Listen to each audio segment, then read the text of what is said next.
Guys, আপনারা জানেন আমি বউ ব্যবসা করার জন্য নতুন একটা বিয়ে করছি, কিন্তু আমি অন্য বউ ব্যবসায়ীদের মতো না। তারা তাদের বউয়ের চেহারা দেখায় লাখ লাখ টাকা কামায়, আমি আমার বউয়ের চেহারা কখনোই দেখাবো না, কারণ আমি একজন মুসলমান। আর আপনারা জানেন ইসলামে বউয়ের চেহারা দেখানো হারাম, যার জন্য আমি আমার বউয়ের চেহারা তো দূরের কথা, আমার বউয়ের ছায়াটাও কোনোদিন আমার ভিডিওতে দেখাবো না।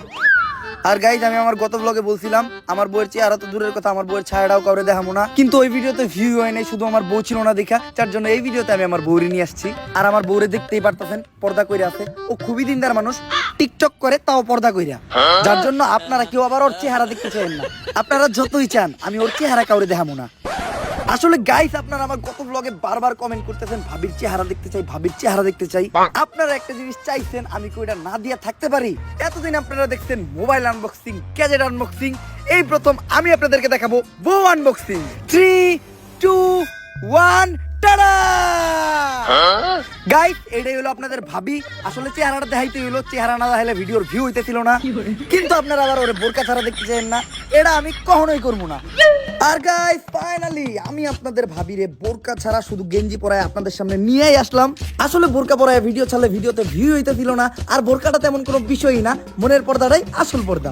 আর আমরা তো মোটামুটি সবই দেখে লাইছি, এখন আবার আপনারা আমাদের লিঙ্ক দেখতে চাইেন না। আমি জানি গাইস, নেক্সট আপনারা লিঙ্ক দেখতে চাইবেন, যার জন্য আমি লিঙ্কটা আগেই পাবলিক করে দিছি। আপনারা তাড়াতাড়ি লিঙ্কটা ডিলিট হয়ে যাওয়ার আগে দেখে আসেন। বাতিজা, আমারেও কি একটু লিংকটা দেওয়া যাইবো? মুরব্বি, আমাকে মেরুদণ্ড নাই, তাই আমরা বউ বাচ্চা খাই। দর্শক, এর থেকেই বোঝা যায় কাপড় ব্লগাররা আসলে এই গ্রহের কোনো প্রাণী না। তাই আমার মতে তাদের বিরুদ্ধে যত দ্রুত সম্ভব ব্যবস্থা নেওয়া উচিত। দালাল টিভি থেকে পাওয়া রিপোর্টার কাকার তথ্য অনুযায়ী প্রমাণ হয়ে গেছে যে কাপড় ব্লগাররা এই গ্রহের কোনো প্রাণীই না। তাই এখনই সিআইডি রে কল লাগাও, এই কেসটা ও গোয়াতেই তুলে দিতে হবে। দয়া, অভিজিৎ, অনেকদিন তো আমরা একসাথে থাকলাম, এইবার আমাদের বিদায়ের পালা।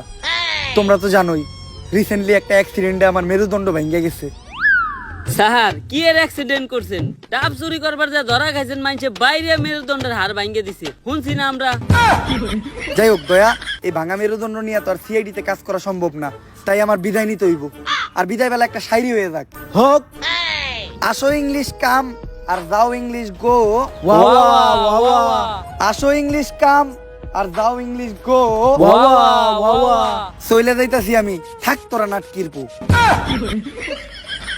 এই এসিবি হারাই ভালো হইব না, যাওয়ার সময় গালি দিয়ে গেল। হ্যালো হ্যালো সিআইডি, তোমাদের জন্য একটা কেস আছে। এই কেস হয়েছে না করে দে।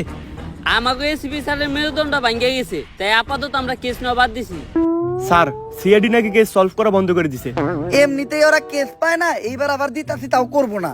এই সিআইডির লেগে আমার ভিতরে একটা শায়রি আইতাছে, বড়ই গেছে ভূত সিআইডির নানি রে। কেমন যাবো না, আমার কাছে একটা সমাধান আছে। আমি লজ্জা ছাড়া গ্রহের প্রধানমন্ত্রীর সাথে যোগাযোগ করতেছি, যত তাড়াতাড়ি সম্ভব ওরা যাতে এই কাপড় ব্লগার গুলারে ও গ্রহে ফিরে নিয়ে যায়। মুরব্বী, আমি আপনার সাথে স্পেশাল 2 জন অফিসার দিতাছি। আপনি বউ ব্যবসায়ী আন্দোলনের সমন্বয়কদের নিজের হেফাজতে নেন, যাতে লজ্জা ছাড়া গ্রহের প্রধানমন্ত্রী আসার সাথে সাথেই তাদের সাথে কথাবার্তা বইলা এই বউ ব্যবসায়ীদের তাদের কাছে হস্তান্তর করার ব্যবস্থা করেন। আর এদিকে আমি আর সায়েন্টিস্ট লজ্জা ছাড়া গ্রহের প্রধানমন্ত্রীর সাথে যোগাযোগ করতেছি।